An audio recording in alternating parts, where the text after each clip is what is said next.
ఈ రోజు వీడియోలో బ్లౌజ్ యొక్క ఫ్రంట్ పార్ట్ స్టిచ్చింగ్ ఏ విధంగా చేయాలో తెలుసుకుందాం.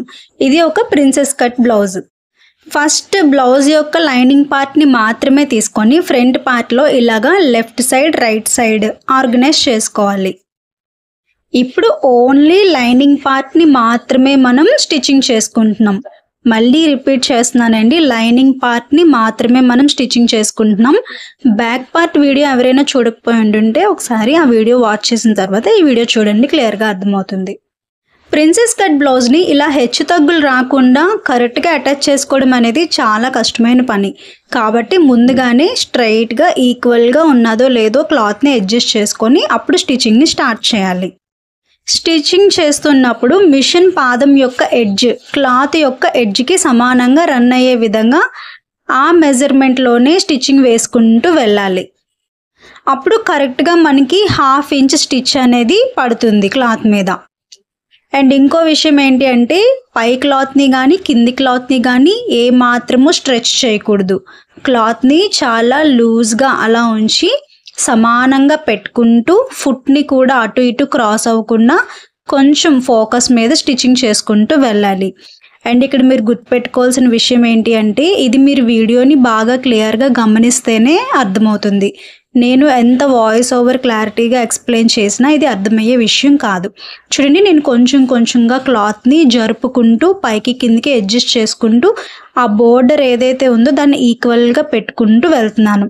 అలాగే స్టిచ్ని కూడా మిషన్ యొక్క పాదం ఎడ్జ్ క్లాత్ ఎడ్జెస్తో సమానంగా రన్ అయ్యే విధంగా స్లోగా స్టిచ్చింగ్ చేసుకుంటూ వెళ్తున్నాను. ఎక్కడైనా క్లాత్ రావట్లేదు అంటే అక్కడ ఒకసారి మిషన్ యొక్క పాదాన్ని లిఫ్ట్ చేసి క్లాత్ని కొంచెం లూజ్ చేసుకొని మళ్ళీ స్ట్రైట్గా పెట్టుకొని స్టిచ్చింగ్ చేసుకోవాలి. చూసారా, దీన్ని చెప్పడం కన్నా వీడియోలో మీరు క్లియర్గా గమనిస్తేనే అర్థమయ్యే విషయం ఇది. స్లోగా స్టిచ్చింగ్ చేసుకోండి, కంగారు పడుతూ స్టిచ్చింగ్ చేస్తే ఖచ్చితంగా షేప్ అవుట్ అయిపోతుంది బ్లౌజ్. ప్రిన్సెస్ కట్ బ్లౌజ్ ఎప్పుడూ కూడా సెంటర్ పార్ట్కి వచ్చేటప్పుడు స్టిచ్చింగ్లో ఎక్కువ ఉగ్గులు వచ్చే అవకాశం ఉంది. సో అక్కడ మనం ఏం చేస్తామంటే చాలా స్లోగా స్టిచ్చింగ్ చేసుకుంటూ కొంచెంగా నీడిల్ని దించుతూ అలాగే ఫుట్ని లిఫ్ట్ చేస్తూ క్లాత్ని అడ్జస్ట్ చేసుకుంటూ స్లోగా కుట్టు వేసుకుంటూ వెళ్ళాలి. ఇలా చేస్తే అస్సలు ఆ పార్ట్లో ఉగ్గులు అనేవి రావు. అండ్ మీరు చూడండి ఎంత కరెక్ట్గా క్లాత్ కూడా నాకు సరిపోయిందో. చూడండి, క్లాత్ని ఎక్కడా కూడా నేను సాగదీయకుండా ఉన్నది ఉన్నట్టుగా అలాగా ఈక్వల్గా సెట్ చేసుకుంటూ స్టిచ్చింగ్ చేసుకుంటూ వెళ్ళాను. ఆ పాదం సైజ్ ఎంత ఉందో అంత మెజర్మెంట్తో. అండ్ క్లాత్ కరెక్ట్గా సరిపోయింది నాకు, ఎక్కడ హెచ్చు తగ్గులు రాలేదు పై వైపున కానీ కింద వైపున కానీ. సో ఇప్పుడు దీని మీద మనం డబుల్ స్టిచ్ అనేది వేసుకుంటూ వెళ్ళిపోదాం. ఇది కుట్టు పక్క నుంచి వేయాలి డబుల్ స్టిచ్ అనేది, మళ్ళీ కుట్టు మీద కుట్టు వేయకూడదు. డబుల్ స్టిచ్ వేసేటప్పుడు కూడా కొంచెం జాగ్రత్తగా వేయండి. చాలా స్లోగా రన్నింగ్ చేస్తూ మిషన్ని స్టిచ్ వేసుకుంటూ వెళ్ళాలి, లేదంటే ఉగ్గులు వచ్చేస్తాయి. సో చాలా కేర్ఫుల్గా క్లాత్ని అడ్జస్ట్ చేసుకుంటూ మనం ఆల్రెడీ వేసుకున్న కుట్టుకి కొంచెం ముందు నుంచి ఇంకొంచెం ఎడ్జ్కి ఈ కుట్టుని వేసేలాగా ప్రయత్నించండి. ఇది ఫోకస్తోని మీరు 2-3 సార్లు ట్రై చేస్తే వచ్చేస్తుంది. బాగా గుర్తుపెట్టుకోవాల్సిన ఇంపార్టెంట్ విషయం ఏంటి అంటే స్టిచ్ని ఎప్పుడు కూడా చాలా స్లోగా వేసుకుంటూ వెళ్ళాలి, అస్సలు కంగారు పడకూడదు. ఇదొక్కటి బాగా గుర్తుపెట్టుకుంటే సరిపోతుంది. ఏ బ్లౌజ్నైనా సరే షేప్ అవుట్ అవ్వకుండా పర్ఫెక్ట్గా స్టిచ్చింగ్ చేయొచ్చు. ఇలాగే ఇప్పుడు నేను రైట్ సైడ్ లెఫ్ట్ సైడ్ రెండు వైపులో కూడా స్టిచ్చింగ్ చేసుకున్నాను. లైనింగ్ పార్ట్ అనేది స్టిచ్చింగ్ కంప్లీట్ అయిపోయింది. ఇప్పుడు ఇదే విధంగా నేను ఒరిజినల్ పార్ట్ని కూడా స్టిచ్చింగ్ చేసుకున్నాను. చూసారు కదా, మెథడ్లో అయితే ఎలాంటి మార్పులు లేవండి. సేమ్ లైనింగ్ పార్ట్ని ఏ విధంగా అయితే విడిగా అటాచ్ చేసుకున్నారో అలానే మెయిన్ పార్ట్ని కూడా విడిగా అటాచ్ చేసుకోవాలి. లెఫ్ట్ సైడ్ రైట్ సైడ్ రెండు వైపులు నీట్గా నేను స్టిచ్చింగ్ చేసి రెడీగా ఉంచుకున్నాను. ఇప్పుడు మనం చేయాల్సింది ఏంటి అంటే మెయిన్ ఫ్యాబ్రిక్ని ఇలానే ఉంచాలి, అస్సలు రివర్స్ చేయకూడదు. దీని మీద లైనింగ్ పార్ట్ని రివర్స్ చేసి వేసుకోవాలి.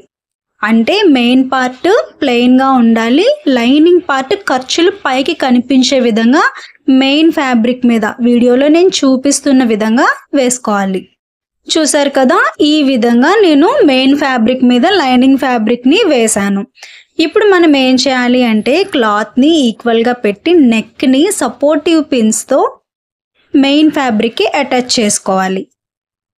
ఇదిగో ఈ విధంగా నెక్ని ఎక్కడికక్కడ సపోర్టివ్ పిన్స్ అనేవి పెట్టుకుంటూ మెయిన్ ఫ్యాబ్రిక్కి అటాచ్ చేసుకున్నాను. ఇప్పుడు ఫస్ట్ మనం నెక్ స్టిచ్చింగ్ని స్టార్ట్ చేద్దాం.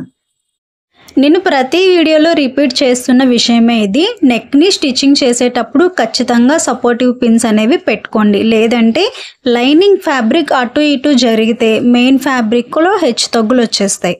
తర్వాత కటింగ్లో క్లాత్ అనేది పోతుంది. సో ఇలానే జాగ్రత్తగా స్లోగా మనం మిషన్ పాదం ఎడ్జ్ క్లాత్ ఎడ్జ్కి సమానంగా రన్ అయ్యే విధంగా టర్న్ చేసుకుంటూ క్లాత్ని స్టిచ్చింగ్ చేసుకోవాలి.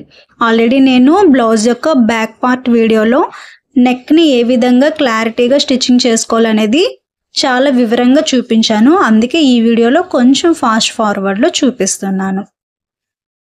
ఫస్ట్ టైం ఎవరైనా ప్రిన్సెస్ కట్ బ్లౌజ్ని ప్రాక్టీస్ చేసే బిగిన్నర్స్ ఉంటే వాళ్ళకి చెప్తున్నాను, ఈ వీడియోని అలా చూస్తూ యాజ్ ఇట్ ఈజ్ మీరు బ్లౌజ్ కుట్టడానికి ట్రై చేయండి. ఇంకా కొంతమంది కామెంట్ చేస్తున్నారు, నాకు పలానా కొలతలతో బ్లౌజ్ కటింగ్ వీడియో అనేది అప్లోడ్ చేయండి ప్లీజ్ అని రిక్వెస్ట్ చేస్తున్నారు. అంత అవసరం లేదండి, నేను ఖచ్చితంగా మీరు అడిగినట్టు వీడియో అప్లోడ్ చేస్తాను. కాకపోతే ఇప్పుడు స్టిచ్చింగ్ సిరీస్ అవుతున్నాయి కదా, ఈ బ్లౌజ్ని కంప్లీట్ చేసిన తర్వాత ఆ వీడియో అనేది నేను రిలీజ్ చేస్తాను. అది మీరు అర్థం చేసుకుంటే చాలు. ఇలా బ్లౌజ్ ఫ్రంట్ పార్ట్ నెక్ని మనం స్టిచ్చింగ్ చేసుకున్న తర్వాత మనం పెట్టుకున్న సపోర్టివ్ పిన్స్ అనేది తీసేయాలి. సపోర్టివ్ పిన్స్ మొత్తం తీసేసి మనం స్టిచ్చింగ్ చేసిన లోపలి వైపు పార్ట్ ఏదైతే ఉందో ఆ మెయిన్ ఫ్యాబ్రిక్ని నెక్ చుట్టూ అలా షేప్ అవుట్ అవ్వకుండా చాలా జాగ్రత్తగా కటింగ్ చేసి తీసేయాలి. ఇప్పుడు నెక్ దగ్గర ఉన్న లైనింగ్ ఫ్యాబ్రిక్ని ఒకసారి ఓపెన్ చేసి మనం స్టిచ్ వేసుకున్న ఆ నెక్ యొక్క షేప్ మొత్తాన్ని నెయిల్తో ఒక్కసారి ఇలా స్క్రాచ్ చేసుకోవాలి. ఇలా చేయడం వల్ల ఏంటి అంటే నెక్ అనేది స్టిఫ్గా నిలబడుతుంది. కుట్ అనేది లోపల వైపుకి బయట వైపుకి హెచ్చు తగ్గులు లేకుండా చాలా నీట్గా అలైన్ అవుతుంది అన్నమాట ఆ రౌండ్ షేప్ అనేది. ఇప్పుడు లైనింగ్ ఫ్యాబ్రిక్ని రివర్స్ చేస్తున్నాను. మీరు ఈ వీడియోలో బాగా గమనించినట్టయితే నేను నెక్కి టక్స్ అనేవి పెట్టలేదు. ఎందుకంటే ఇదంతా డీప్ నెక్ కాదు, ఫ్రంట్ వైపు తీసుకున్న రౌండ్ నెక్ అనేది డీప్ నెక్ కాదు. అలాగే క్లాత్ కూడా నాకు చాలా ఈజీగా ఫ్లెక్సిబుల్గా ఉంది, ఫోల్డ్ అయిపోతుంది నెక్కి తగ్గట్టుగా. అందుకని టక్స్ పెట్టుకోవాల్సిన అవసరం లేదు అనిపించింది. సో నా పర్సనల్ డెసిషన్, నేను పెట్టుకోలేదు. బిగిన్నర్స్ ఎవరైనా స్టిచ్చింగ్ చేస్తున్నట్లయితే కొన్ని ఇబ్బందులు ఫేస్ చేయాల్సి వస్తుంది కరెక్ట్గా క్లాత్ని ఆర్గనైజ్ చేయలేకపోతే. అందుకని మీరు ఖచ్చితంగా టక్స్ అనేవి పెట్టుకోండి. సో నేను బ్లౌజ్ యొక్క బ్యాక్ పార్ట్ వీడియోలో నెక్ స్టిచ్చింగ్ చేసినప్పుడు చాలా స్లోగా ఇవన్నీ వివరించాను కాబట్టి ఈ వీడియోలో కొంచెం అన్నీ ఫాస్ట్గా చెప్తున్నాను. మీకు కూడా వీడియో ఎక్కడ బోర్ కొట్టకూడదని, వీడియో లెంత్ ఎక్కువ అవ్వకూడదని. సో అందుకనే ఒకసారి మీరు ఆ వీడియోని వాచ్ చేస్తే మీకు నెక్ ఎంత పర్ఫెక్ట్గా స్టిచ్చింగ్ చేయాలనేది అర్థమైపోతుంది. ఇప్పుడు లైనింగ్ ఫ్యాబ్రిక్ని మెయిన్ ఫ్యాబ్రిక్ని నేను అటాచ్ చేసుకుంటున్నాను. అండ్ ఇక్కడ చాలా ఇంపార్టెంట్గా గుర్తుపెట్టుకోవాల్సిన విషయం ఏంటి అంటే క్లాత్ని నీట్గా మన రెండు చేతులతో అడ్జస్ట్ చేసుకుంటూ ఎక్కడ ఉగ్గులు రాకుండా ఎగుడు దిగుడు అవ్వకుండా క్లాత్ చాలాసార్లు క్రాస్ అయిపోయి మధ్యలో సెంటర్లోని ఉగ్గు వచ్చేసే అవకాశం ఉంటుంది. అసలే మనం స్టిచ్చింగ్ చేస్తున్నది front part. So back part అనుకోండి స్ట్రైట్గా ఉంటుంది కాబట్టి ఉగ్గులు రావడానికి అవకాశం లేదు. చూసారా, ఫ్రంట్ పార్ట్ స్టిచ్చింగ్ చేసినప్పుడు ఇలా ఖర్చులు అవి అడ్డుగా వస్తాయి. సో వాటిని నీట్గా అవి ఎటువైపు ఫోల్డ్ అవుతున్నాయో గమనించుకొని ఎలాంటి ఇబ్బంది లేకుండా సెట్ చేసుకొని స్టిచ్చింగ్ అనేది వేసుకోవాలి. సో ఎక్కడ ఉగ్గులు రాకుండా నీట్గా లైనింగ్ ఫ్యాబ్రిక్ని మెయిన్ ఫ్యాబ్రిక్ని జాయింట్ చేసుకున్న తర్వాత మనకి ఎక్స్ట్రాగా ఉన్న మెయిన్ ఫ్యాబ్రిక్ని అంతటినీ కూడా కటింగ్ చేసి తీసేయాలి. సో మస్ట్ అండ్ షుడ్గా గుర్తుపెట్టుకోవాల్సిన విషయం అండి ఇది. కొంతమంది ఏంటంటే ఖర్చులు వేస్తాం కదా, లాస్ట్లోని సైడ్స్ అవి జాయింట్ చేసిన తర్వాత కటింగ్ చేయొచ్చా అని వదిలేస్తారు. అలా చేయకూడదు. లైనింగ్ ఫ్యాబ్రిక్ ఎంత ఉందో మెయిన్ ఫ్యాబ్రిక్ కూడా కరెక్ట్గా అంతే ఉండాలి. ఆ మెజర్ని ఖచ్చితంగా ఫాలో అవ్వాల్సిందే. సో అందుకనే ఎక్స్ట్రాగా ఉన్న మెయిన్ ఫ్యాబ్రిక్ని అంతా కూడా కటింగ్ చేసి తీసేయండి.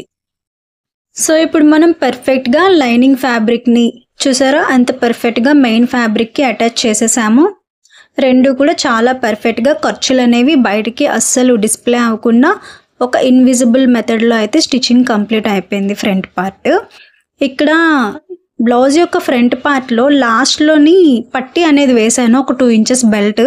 అది ఎలా వేసుకోవాలి అనేది నేను ఆల్రెడీ అప్లోడ్ చేసిన బ్యాక్ పార్ట్ వీడియోలో ఉంది, కాబట్టి ఈ వీడియోలో క్లిప్ కొంచెం మిస్ అయింది, సారీ ఏం అనుకోకండి. అది రికార్డ్ అవుతుంది అనుకున్నాను కానీ రికార్డ్ అవ్వలేదు. సో అదొక్కటి మీరు బ్యాక్ పార్ట్ వీడియోలో చూసి బ్లౌజ్ యొక్క కింది వైపున 2 ఇంచుల పట్టి అనేది ఎలా అటాచ్ చేసుకోవాలో చూసి అటాచ్ చేసుకోండి. ఇప్పుడు మనం సైడ్కి కుట్టు వేసుకునే మార్జిన్ని ఒకసారి కొలుచుకొని మార్కింగ్ చేసుకుందాం. దానికోసం ఏం చేయాలి అంటే బ్లౌజ్ కింది వైపు పార్ట్ ఏదైతే ఉందో దాన్ని ఇలా సమానంగా ఈక్వల్గా మనం మెజర్ చేసుకోవాలి. సగానికి ఇలా ఫోల్డ్ చేసుకొని చాలా నీట్గా ఎక్కడ హెచ్చు తగ్గులు రాకుండా అక్కడ ఒక మార్కింగ్ చేసుకోవాలి. కరెక్ట్గా ఎక్కడైతే హాఫ్ పార్ట్కి ఫోల్డ్ చేసామో అక్కడ ఒక మార్కింగ్ చేసుకొని ఇప్పుడు దాన్ని ఓపెన్ చేసి చూడండి, ఆ మార్కింగ్ సెంటర్కి మనం పెట్టుకున్న మార్కింగ్ ఏదైతే ఉందో అక్కడి నుంచి వెస్ట్ మనం బ్లౌజ్ కటింగ్ చేసేటప్పుడు మెజర్ చేసుకుంటాం కదా, ఆ కొలతలు. నేను వెస్ట్ పార్ట్ సైజ్ని 8 ఇంచెస్కి కటింగ్ చేసినప్పుడు కొలుచుకున్నాను. సో అదే 8 ఇంచెస్ని ఈ మార్క్ దగ్గర నుంచి కరెక్ట్గా టేప్ని ప్లేస్ చేసి కరెక్ట్గా 8 ఇంచెస్కి వెస్ట్ని నేను మార్కింగ్ చేసుకుంటున్నాను వీడియోలో చూపిస్తున్న విధంగా. సో అదే విధంగా రెండో వైపు కూడా కరెక్ట్గా మార్కింగ్ దగ్గర నుంచి మనకి 8 ఇంచెస్ రావాలి వెస్ట్. సో ఇలా చేసుకోవడం వల్ల ఏంటంటే విడిగా మార్కింగ్ చేసుకోవడం వల్ల సైడ్ జాయింట్స్ అనేవి చాలా పర్ఫెక్ట్గా వస్తాయి. అండ్ హ్యాండ్స్, షోల్డర్స్ స్టిచ్చింగ్ చేసిన తర్వాత ఎక్కడైతే మనకి 1/2 ఇంచ్ 1 ఇంచ్ తక్కువ అవుతుందో ఒకసారి చూసుకొని వాటిని మళ్ళీ యాడ్ చేసుకొని సైడ్ జాయింట్స్ అనేవి నీట్గా కుట్టేసుకోవచ్చు. సో అదనమాట. అలానే ఇప్పుడు వెస్ట్ మార్కింగ్ అయిపోయింది. ఇప్పుడు ఆర్మ్ హోల్ని కూడా ఆ రౌండ్ షేప్ ఏ విధంగా అయితే ఉందో అదే విధంగా టేప్ని పోనిస్తూ మార్కింగ్ చేసుకోవాలి. సో ఆర్మ్ హోల్ సైజు ఈ బ్లౌజ్కి 9 ఇంచెస్ ఉంది, 9 ఇంచెస్ మార్క్ చేసుకున్నాను. సో అలాగే రెండో వైపు ఆర్మ్ హోల్ కూడా. ఆర్మ్ హోల్ ఎప్పుడైతే మనం మార్కింగ్ చేస్తున్నామో కొంచెం జాగ్రత్తగా చాలా నీట్గా క్రాస్ చెక్ చేసుకుంటూ 1కి 2 సార్లు మార్కింగ్ చేసుకోండి. లేదంటే బ్లౌజ్ అనేది ఫ్రంట్ పార్ట్లో ఉగ్గులు వచ్చేస్తాయి, లేదంటే టైట్గా అయినా అయిపోతుంది. సో కాబట్టి అది కరెక్ట్గా మార్కింగ్ చేసుకోండి. ఇప్పుడు ఈ 2 మార్కింగ్స్ని కలిపేసి స్కేల్తో ఒక లైన్ అనేది డ్రా చేసేద్దాం. సో ఇలా ముందే మార్కింగ్ చేసుకుంటూ అన్నింటినీ ఆ తర్వాత సైడ్ జాయింట్స్ వేసుకున్న బ్లౌజ్ ఫిట్టింగ్ ఎంత బాగా వస్తుందంటే ఈ బ్లౌజ్ కంప్లీట్ అయిన తర్వాత చూసి మీరే అంటారు చాలా పర్ఫెక్ట్గా వచ్చింది అని. బ్లౌజ్ వీడియో అంతా కూడా ఫాస్ట్ ఫార్వర్డ్లో ఒక 1/2 అవర్ వీడియో కింద నేను రిలీజ్ చేయొచ్చు, కానీ అలా చేస్తే ఇంకా కామెంట్స్లో ఎక్కువ డౌట్స్ అడుగుతారు. అందుకనే నేను కొంచెం ఎక్కువ టైం తీసుకొని వీడియో స్లో మోషన్లో రన్ అవుతున్నప్పటికీ చాలా టిప్స్ని మీతో షేర్ చేసుకోవాలనే ఉద్దేశంతో ఇలా బ్యాక్ పార్ట్ని విడిగా ఫ్రంట్ పార్ట్ని విడిగా నేను పోస్ట్ చేస్తున్నాను.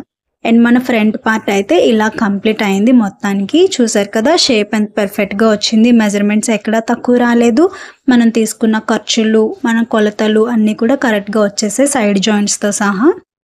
సో ఇప్పుడు నెక్స్ట్ వచ్చే వీడియోలో నేను హ్యాండ్స్ ఇంకా బ్లౌజ్ మొత్తాన్ని ఎలా జాయిన్ చేసుకోవాలి అనేది చూపిస్తాను. Thank you so much for watching అండి. ఏమైనా డౌట్స్ ఉంటే కామెంట్ చేయండి. కొత్త వాళ్ళు ఎవరైనా వీడియో చేస్తున్నట్టయితే వీడియోని లైక్ చేయండి, ఛానల్ని సబ్స్క్రైబ్ చేసుకోండి. Thank you so much for your supporting. Thank you so much for watching.